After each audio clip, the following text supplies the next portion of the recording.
This morning we're going to be looking at what I title Leading Through Influence. What I call it, please? Leading Through Influence. So I'll be looking at leadership between now and next Sunday, how we can assume our leadership positions as members, as children of God. For example, leadership is defined as the ability to influence others to take a worthy course. Leadership is the ability to influence others to take a worthy course in the direction of their respective dreams. So we say leadership is the ability to influence others to take a worthy course in the direction of their respective dreams. Every one of us have destination. Sister Mary right now, maybe in 10 years now, you'll be in Aso Rock. See, she say amen quickly. You have a destination. So my job as a leader is to give you knowledge that will influence you to take the right step that will pilot you into that place you are going into. If me as your pastor, I'm not giving the right word, I'm not feeding you well, you will be starving. And once you are starving, what leads to is gradual death. You'll be dying gradually. And a man that is dying, will he think of dreams? You'll be thinking of food first. That is how it is. And that is why you don't submit your life to just any kind of person. You submit yourself to people who can definitely help you to find your path to where you are going into. And these are cross boards. It can be in ministry, it can be in a business. So that is what we call leaders. And all of us here, we are leaders in our own respective levels. You might not be leading anything right now, but God is preparing you to lead. Because leaders are not born, leaders are trained. Leaders are trained. Nobody was sent from heaven and say, you lead Abuja, you lead this. No, we are trained to be leaders. So there are some of us right now, God will be putting you in charge of 30 people to lead. 50 people. It may not be a church, it might be an organization. Some of you are going to be head of department, but you must allow your leadership capacity to emerge. There are some of you are still looking at yourself, I'm still young. I started leading a church, a congregation of about 300 when I was in secondary school, SS1, SS2, leading a congregation of 300 in attendance, Redeemed Church in Ekpaja. And when I got to where I started leading the choir, who happens, some of my choir members, some of them are 23, 24. At that time I was 19. Some of my choir members, in fact, most of them got married 6-7 years after I got married. I mean, before I got married. Is it before or after? Before. They're all married. At the time I was leading them, some were 21, some were 25, some were 23, some of them 27. And all of them submitted to my leadership. For the 8 years that I paddled that choir, not for once did I take the issue of my choir members to my pastor to solve. They were amazed at the kind of wisdom I carried. They were amazed even when some of my choir members were sleeping with themselves. I took care of all of this and the whole thing died off. It's called leadership. You must allow your leadership capacity to emerge. So it's not about your age, it's about what you have on your inside and what is released. So you can say, I'm 16, I'm 17. You are still looking at yourself as a child. Even when some of them were fighting, they were doing this one, they were slapping themselves. When I said sit down, they all sit down. When I say we are going, we are going. Even some of them, at least 2 of the ladies were my pastor's daughters. They know that if there's the time they used to come in Brother Taiwo, whatever he says, that is what you should do. If he said don't, don't. For the fact we are pastors doesn't mean that we should overrule his leadership. He's the head of choir, so he has way by which he's directing the choir. Follow. So there are things that I do that does not please them. They feel bittered. They thought maybe I will be partial because no. Simple. Once you come late, you cannot sink. Case close. If you like be the one leading fire tomorrow, you will not sink. Leadership has no respect for age. Write it down. Leadership has no respect for what? For age. You can be 16 and be leading people who are 60. It has no respect for age. So, and I'm breeding people who are going to be leading great people in few years from now. So you have to start assuming yourself as leaders. And I keep telling in this church, the way you carry yourself now is the way you will behave when you get there. Whatever any man will become, then you will start it now. What you will become when you be rich, you become it now that you are poor. You cannot give what you don't have. For you to give what you have to have it first. Let me use that word. It's tautology in English, but let me use it. You have to have it first. Have it first, then you can give it then. So start preparing yourself. Forget what you have now, what you don't have now. Forget your age, forget the no. Because there are people that God has assigned to you, that is through you they will rise up. It's through you they will fulfill their own destiny. If you fail, they will also fail. If you don't rise up, they will not rise up. It's my prayer for you, you will not fail in the name of Jesus. So what does leadership by influence means? Please write it down. Leadership by influence means guiding and motivating others through persuasion. Leadership by influence means guiding and motivating others through persuasion, collaboration, and inspiration, rather than relying on solely authority or control. The emphasis here is through persuasion and collaboration. As a leader who wants to lead people through influence, you don't exert authority. You don't exert power, force on people. Reason because you want to get people's involvement. You want to get people's skill. You want to get people's intelligence. You want to get people expertise to carry on your own assignment. The best way to use is through persuasion. You must be able to appeal to their minds. You must be able to persuade them in such a way that they will submit all they have unto you. Are we together? The way some of you too, you have business you are running. You have employees. You have people who are working with you, whether apprentices or employees. Even though they are on salary, there are some of them their IQ is high. To have such people work with you, you can't exert energy on them. They will leave your organization. You must be able to persuade them in such a way that what that thing they have, they will submit it to you. It's called leadership. And once you don't have that skill as a leader, you'll be losing a lot of good people. You'll be losing a lot of good people, whether in your business or around you. And that's what I taught you 2 weeks ago about partnership. Looking for people who have things that you don't have. Allowing them to bring in their own expertise and knowledge to advance your own life.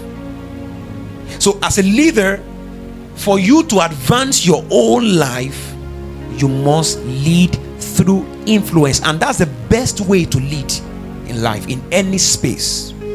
That's why you watch in the secular world, all the artists, whether music or in movies, from one time to another, they will always show up one thing. Either they will show up their wristwatch, either they will show up their expensive car, either they will show up this. They are trying to influence you to follow them. Are we together? And in leading through influence, Another thing that we add there is affluence. Someone say affluence. Affluence is a wealth. Some people don't have the affluence, but they have the influence. But some, they have both. And that's why we discover that they have throngs of people following them, because they make use of both power of influence and affluence to command attention. You want to be a great leader, your first perimeter to lead is to influence. Your job is to get her to work with you. Since you discover she's good and you are not good at that place, you need her to work with you. You don't need to exercise authority over her. Find every skill to persuade her to join you. That's all. And for you to get this done, it means that you must be good at building relationships. You must be a good relationship builder. Because once you can earn their trust, once they cannot earn your trust, you cannot earn their own trust. Take for example, somebody said, I've studied medicine for 12 years and I know you have an hospital. You are requesting me to work with you for so period of time. I have an offer somewhere. They're offering me so amount of money, but what you're offering me is almost times less than what they're offering me here. The only reason why that person would decide to work with you is because he has seen something in you that will influence him to follow you. If we're to go by the pay, he will opt for that. That's called leadership. Are you not wondered why some people would decide to be following a particular leader who does not even have crowd and leave the one that have crowd? Because that one has influence. The influence that one will have on his life will be multiplied in years to come. The one that already have crowd will not have his time. And that is how your life should keep going. How can you influence people in such a way that they just want to follow you? They just want to be around you. How can you influence people that people just want to be around your business? They want to buy what you are selling. They just want to buy what you want to sell. They just want to buy what you're selling. How can you influence people like that? And this way is what I'm sharing with you. And as a leader who is leading through influence, some of the things that must be seen in you includes integrity, empathy, vision. You can't be a leader and we can't bank on your word. Even when you fail, we should get an apology from you. There's nothing wrong for you as a leader to apologize for mistakes. Please go and check if anybody that is not in children department there, tell the person to leave and come here now. Because in our world today, particularly in top of Africa, leaders, they see it as a shameful thing to apologize. Are we together? Are we together? Never reach a point in your life that you'll be too big to apologize for your mistakes as a leader. Never reach that point in your life that you will be too big to apologize for your mistakes. Once you apologize for your mistake to your subordinates, you will be seen as the most celebrated leader forever. And that's why you watch leaders who are truly good, they apologize for their mistakes, whether publicly or individually as it concerns them. So people should be able to earn your trust. Another part of leadership through influence, that it empowers individuals. So if you are influencing people, your essence is to empower them. Don't let people always depend on you. Your subordinates should be self-independent, because that is what will give birth to their creativity, their innovations. This will help them to give out the best in them. But when constantly there are boundaries that you have created, it doesn't give them the room to express what they have. Opinions are not given, suggestions are not allowed. What they have is not allowed to come forth. You are not influencing them. You are not influencing them. I'm trying to get a word right now.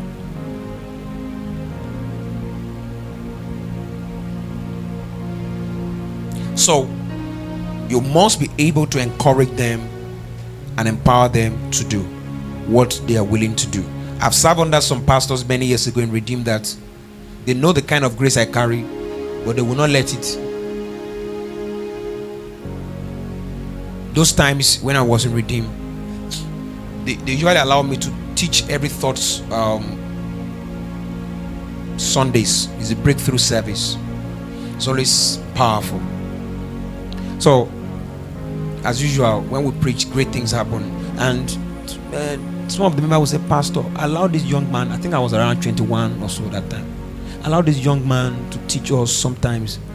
Pastor, this one, okay, no problem. That's when they use anger to send me to forest. Go and exercise your power inside forest. I've went through a lot of things in ministry under some pastors that they are ready to kill your destiny. They will say, Oga, hey, you should have anointing. Go and use it now. You're a good teacher. Go and teach in the forest. And because no man called us, God called us. So we are not rebellion. We will go. Because one thing I know, scripture says, for the glory of the sun cannot be covered, neither can the glory of the moon be covered. The glory of the sun is different from the glory of the moon. It's a matter of time. They shine, they are shine. I shine, I shine. Moon does not come out in the day, does it? Sun does not come out in the night, does it? It's a matter of time. After sun has done its own for the day, moon will appear from 7 p.m. and will shine through the night. They have equal time of shining. As simple as that. So there are some of them like that. They will not let you allow that. As a leader, whether you're a business person or whatever, or you are departmental head, or in your secular job where you do, when you spot good people around you, first thing, find a way to persuade them that they will be loyal to you. Then build trust with them and release them. The gift in them will emerge. That's one thing I learned from my spiritual father. Such a man of wisdom. Such a man of wisdom. He saw the things I was doing those days. Paul, come. Me, I thought he was trying to compress, because I've suffered that in the hands of many pastors.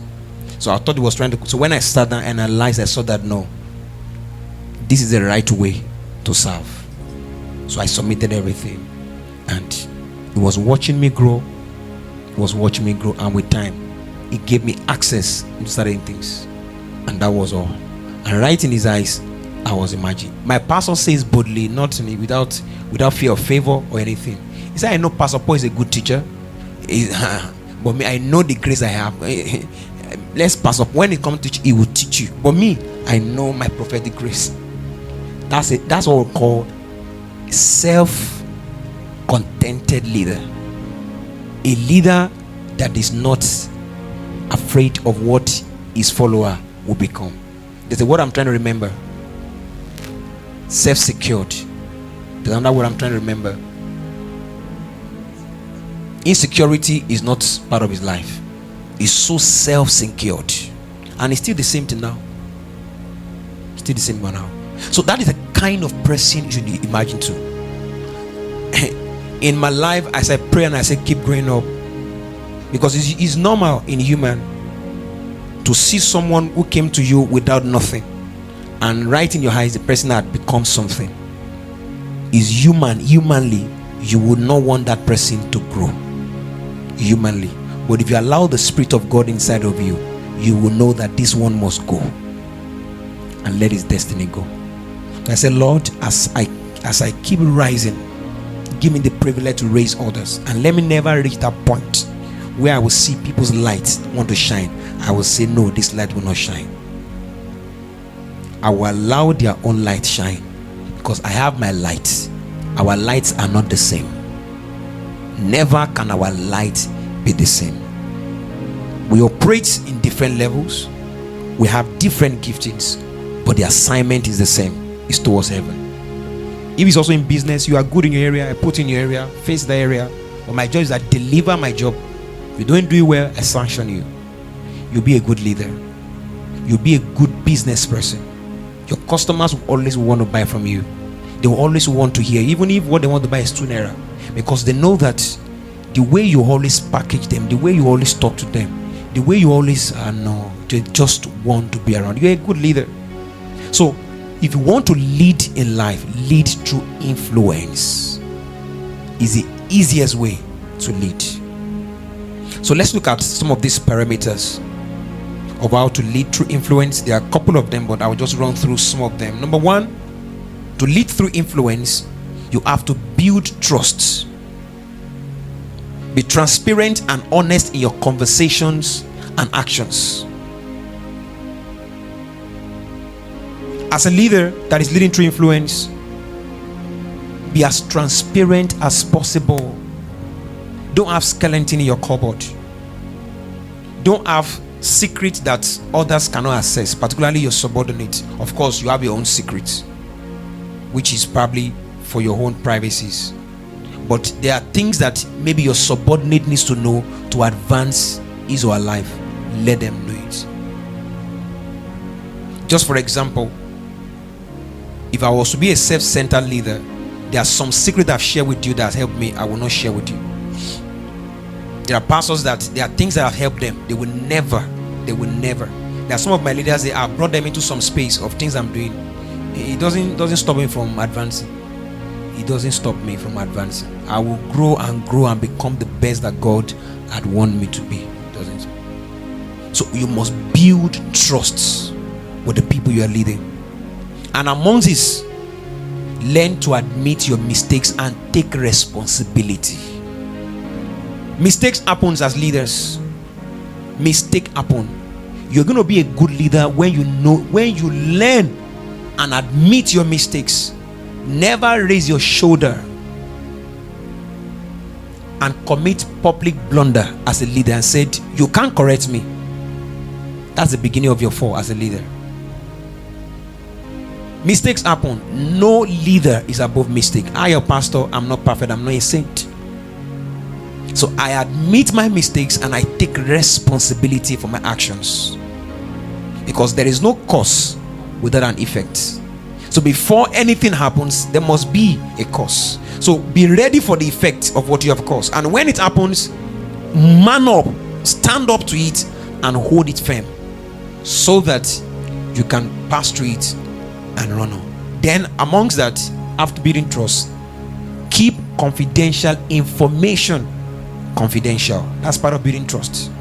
Some of your subordinates will come to you and tell you, sir, this is what is wrong with me, this is what's wrong with me, this is what let all secret be kept secret. If Sister Tokpe has come to tell Sister Susan about something, Sister Vivian must not hear it. It should stay with you. As a pastor right now, my pastor taught me, he said when you see pastor whose stomach are big, it's not big for big sake. They have secret there. To me, I don't have big stomach. There are some people in this church, they have kept their secret with me. I can't even share with my wife. Not that she would let it, but because it has to be with me as a pastor. That is how to keep confidential information. Confidential. There are people who have done terrible things last year. They confided in me. I have to keep it and be praying for them. They're out of it. That is how to build trust as a leader. That's how to lead through influence. So when God begins to give you this opportunity, build trust. What I say, let your leaders be able to trust that if I tell her this, the third party will never hear it. The third party will never hear it. And I'll go to bed and sleep. That's all. Number 2, as a leader leading through influence, you have to develop relationships. Learn to develop relationships. Don't lead at a distance. Be concerned about what becomes of your followers. Are they faring? Have they eaten today? How is their life going? Why are you wearing one cloth for 2 weeks? Why is this smell always coming from you? It's part of building relationships, because you need to get to know them in total.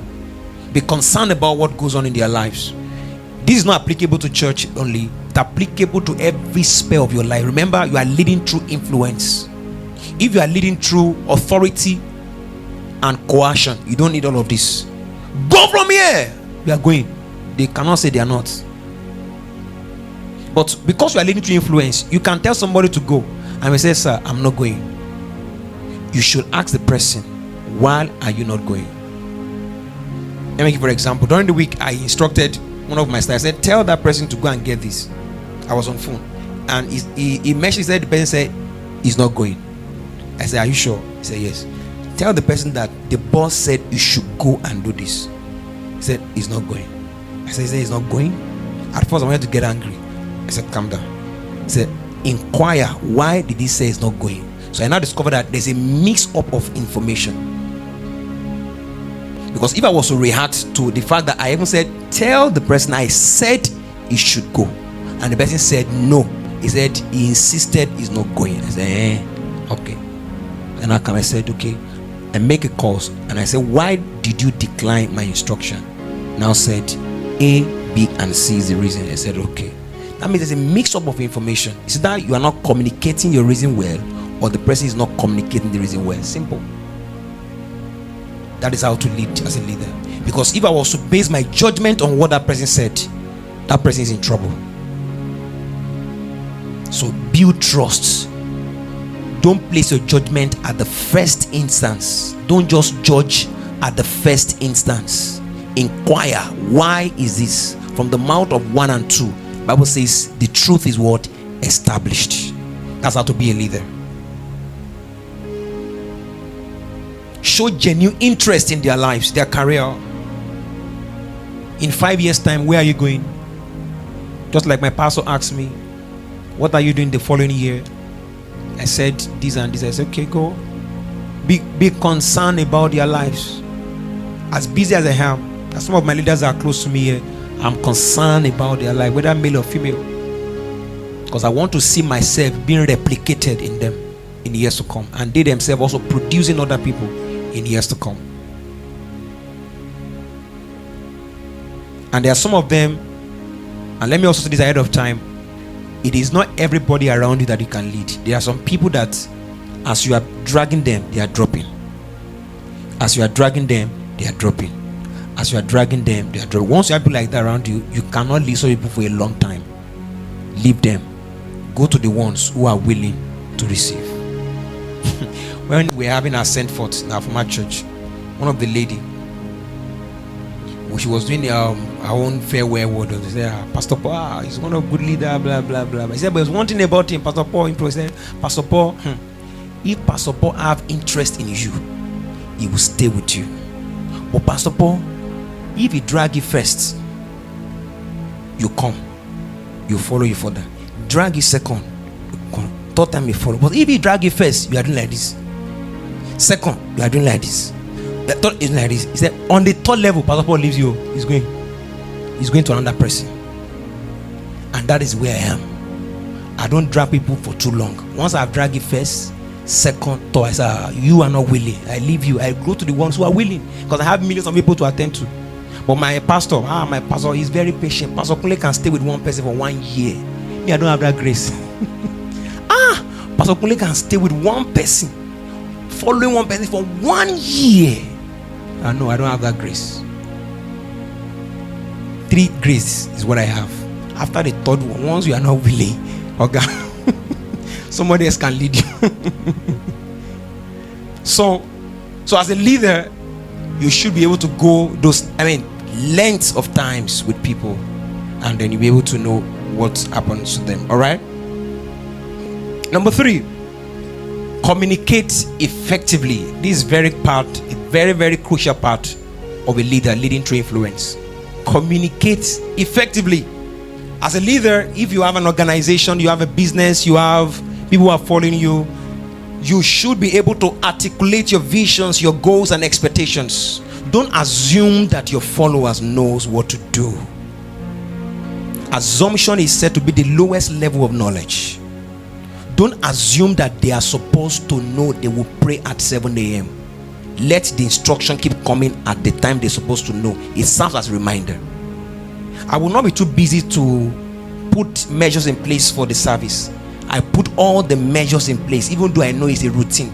I must put the measures in place, because constantly I must be passing the desire of God for the service to those that will lead it. I must be doing it. That's how to be a leader. A leader, like Bishop Oyedepo said, there is no entitlement in title. Being a pastor, there's no entitlement there. They don't give people money because you're a pastor. At least in this church, we started 1 year, nobody has said, pastor, take 20,000. But me, I've given more than 20,000. So there is no entitlement in title. Being a pastor is not easy. Ask my wife, I woke up 12 a.m. preparing 3 messages. After preparing 1, I'll go and sleep 1 hour. I'll prepare the second one again. I'll go and sleep again. I'll wake up and sleep another one again. Very heavy on my head, but I'm still enjoying it.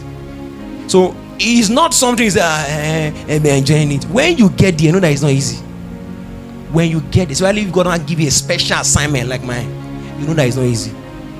So what you expected of you is whatever you need them to do, communicate it. Weekly, there should be an assignment, expectations. And those expectations should be carried out to the letters. Don't say her. She knows that she's supposed to go to Abuja to deliver a report. When? Maybe you said it 2 months ago. Let the person also know this is going to take place in 2 weeks' time. A and B and C are what is expected of you. That's what you need to be doing. And you can choose your own method of communication, but what's important is that which method will your follower see as the best channel through which they can receive what you are asking them. Sometimes it can be verbal, sometimes it can be through mails, it can be whatever means, but just ensure you are communicating what you want them to do. Somebody is serving you for 2 years. Let that 2 years ensure that the person's life is transformed. That 2 years he has met you. I tell people, and someone I've said it to me before, if somebody comes around you and in 3 months the person's life did not change, you are not a good person. You are not a good person. 3 months is the least that somebody will begin to say, my life has changed. The life change does not mean that the person will blow out. When the person came to you and that 3 months after, there must be changes. That is what shows that you are a good person. If there is no change in 3 months, you are not a good person. Just check. You are not a good person. You are not good at all. Something is bad about you.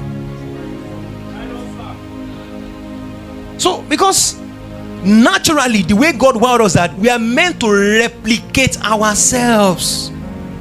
We are meant to replicate ourselves. Simple. Forget your age, sir. Forget your age, ma. There is something in you that somebody should be able to tap, like palm wine, in 3 months. I mean, know palm wine. Don't drink it though, it's alcoholic. If I leave you drink the one that they just did in the morning, 3 days you might not get yourself. Like when we're taught in science, if you now go and ferment, your head will scatter. I mean, remember fermentation of palm wine in science. When you leave it open for 3 days, oh, that's raw alcohol.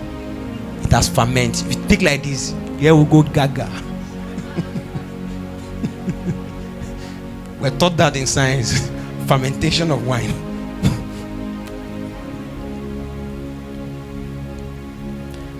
What number are we? Number 5, 4, right? Number 4, empower others.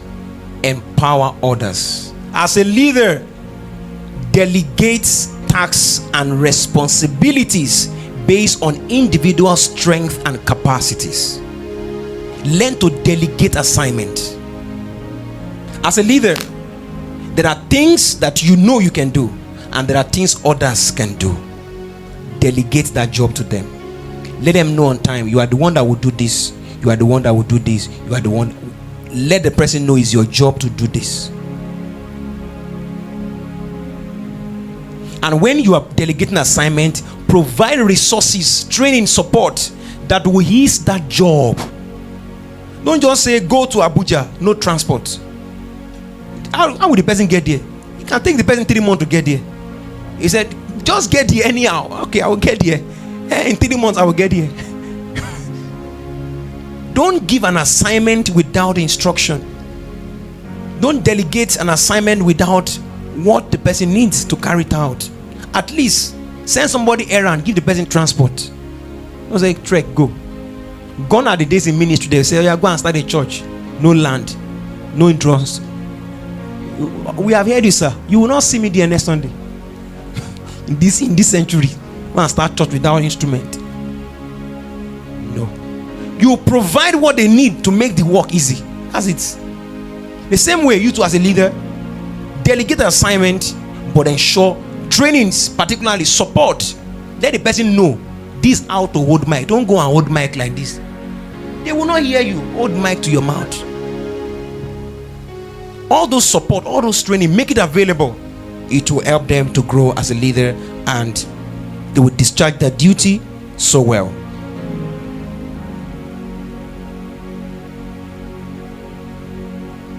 What number we? Number 5. Influence through persuasion. I want to rush this within 5 minutes. Influence through persuasion. Understand the motivations and concerns of your audience and followers. Your team lead, your team mate, people who work with you. What motivates them? What spurs them up to carry out that job? There are some people, it is money that motivates them. Like I was having my bed this morning, I was thinking about this message, and I was hearing my spirit. There are some people around you. When you don't give them money, they will not do the job. He said, just give them. It's money that will help them. Just give them. And there are some, it is not money they are using. They just want to serve. There are some of them here in this church. God is talking about people that are working in this church. There are some of them. When you don't give them, they will not do the work. Just some of them, just give them. Let them do the job and just give them. Because that is their own motivation. That doesn't mean it's bad, but that is what they see that helps them to move. So know what motivates your followers. Once you know it, provide it. You think churches that are paying instrumentalists are fools? Think they have all money to throw away? No. It is that money that help them to play the keyboard. Give them, sir. Yes. There are keyboardists in this country that are collecting 500,000 playing every Sunday. There are singers singing God's song that are collecting 1,500,000. Give them. Is God not glorified? Let them shall sing to God and lead us. Their salary, pay them. Once they have money, pay them. No. God knows that come and do your job freely. But there are some, they are discharging their duty at no costs. Their own motivation is not money. Their own motivation is that far distance. Like me, I've been serving in church for years. No one has ever paid me a dime. I've served in a church as a resident pastor. They didn't even put us 10,000 monthly salary, and we're walking miles into bush to the city. Our motivation was not the money. It is the heart to serve. So we're doing it with joy. So that joy was what keeps us going. That's all. So find out what motivates people around you. Provide it for them, so that they can discharge their duty on time. You're a good leader. That means you're influencing them. Very, very important. Then number what? Number 6, I'll stop at 7. Foster collaboration.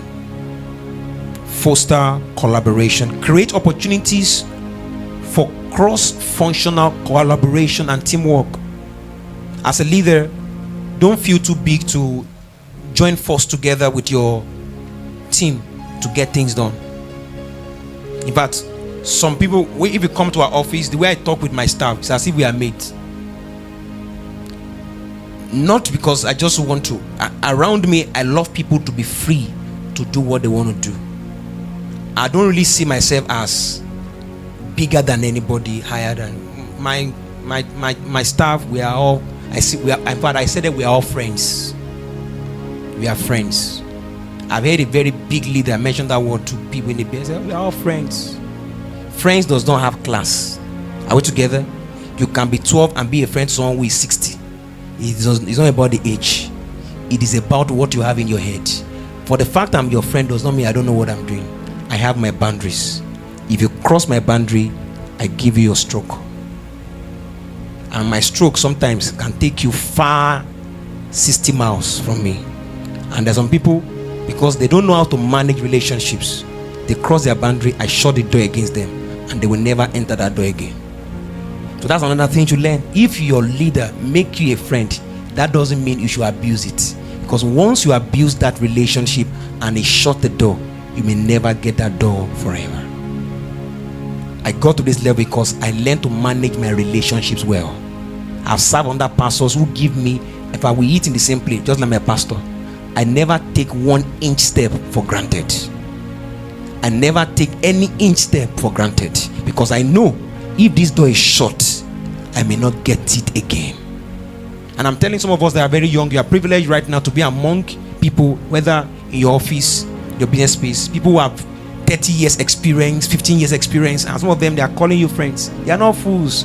They are giving you access to take a slice of what they have learned. Don't take it for granted. Learn what you can learn from them and manage that relationship well, so that the best of you can emerge from the slices they are giving unto you. Once you miss that opportunity, it's gone and you may never get it again. So as a leader, collaborate with them, share ideas, hear their views. What do you feel about this? What if we do it that way? What if we do it that way? Sometimes you can deliberately allow them to just run things. Sometimes I just allow my leaders, I just watch them. I want to see the mistakes they will commit. If I allow you guys to operate this way, if I'm not there, how will you run this? So I've seen some of them, their leadership capacity is hacked. That some of them is weak. So those whose eyes are hacked, I put certain things in their care, and those whose are weak, I withdraw and put them under particular space. Simple. So that I can be at peace where I am, and I'm counting on this person instead of counting on this one. Simple. So that is what is expected of you. And if you have the opportunity as a follower, I take it again, don't take it for granted. If you lose it, you might not get it again. The last one, to lead through influence as a leader, celebrate successes. Celebrate successes. As a leader, don't be proud to celebrate the success of your followers in the public. Wow, you did well today. You did a good job. Be proud to say it that you did well. Let the person know. In fact, make the noise about it. Celebrate their successes.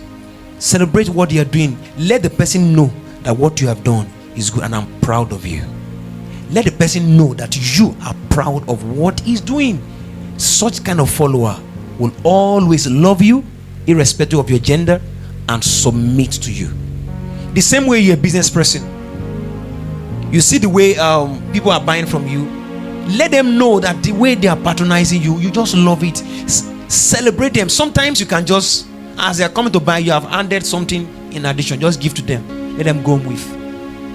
It's not that you are wasting your money, you are trying to get something from them. He said, he that want to arrest the monkey will have to be like what? The monkey. So how do you, what's the bait for the monkey? Banana. Just throw the banana. Yes. And the monkey will jump at it. Just grab the banana. Monkey, we are going home. You can apply that to your business. Maybe at the end of the month, you can look at some of your customers who have patronized you the most. You can just, oh, madam, we have this package for you. We're delivering to your house. Just deliver it. Really? How you bought this? Somebody said something and I will say to you. He said, even the richest man in the world celebrate gifts. Do you know?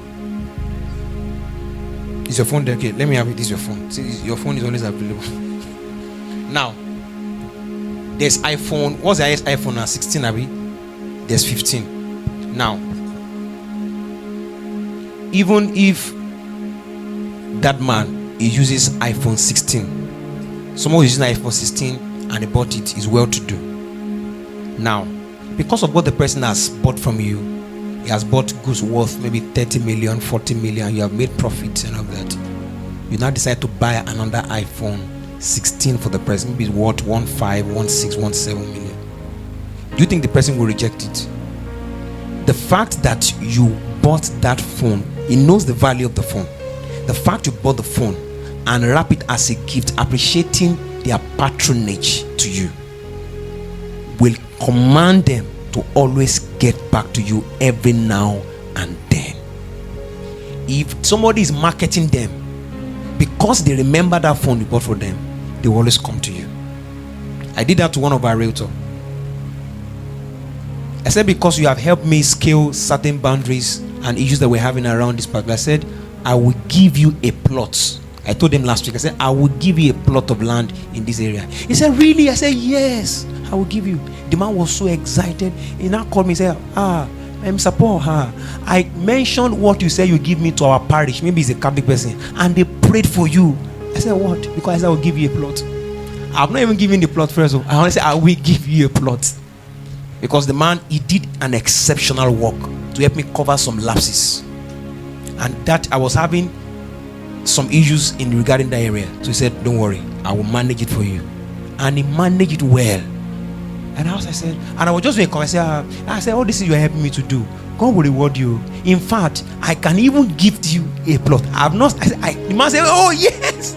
Immediately, I said, okay, don't worry. I just did my word. I will give you a plot. A plot that we are selling $950. But I will give him. I've given some people plot of land several. So, what are we driving at? Celebrate their success. That man, in fact, do you know what that man said? He said, Mr. Paul, don't worry. I will bring all of my contacts. They will buy all your land. I said, yes, that's it. That is it. So look for what to give them. I tell you, you'll be amazed. They will keep coming back and keep coming back and keep coming back. As a wrap up, one of our realtors sold one of our products, and single-handedly she's finished that estate. And he said, blah blah. I said, no, we'll give you something. Apart from your commission, we'll give you something. So we're now looking at what we're going to give her. It's been disturbing me. Where's my incentive? I said, okay, we'll give you something. I said, okay, we will buy this. And last week we went to buy a freezer for her. And she was thinking we're not going to buy it. I said, of course we will. We've said we're going to give you.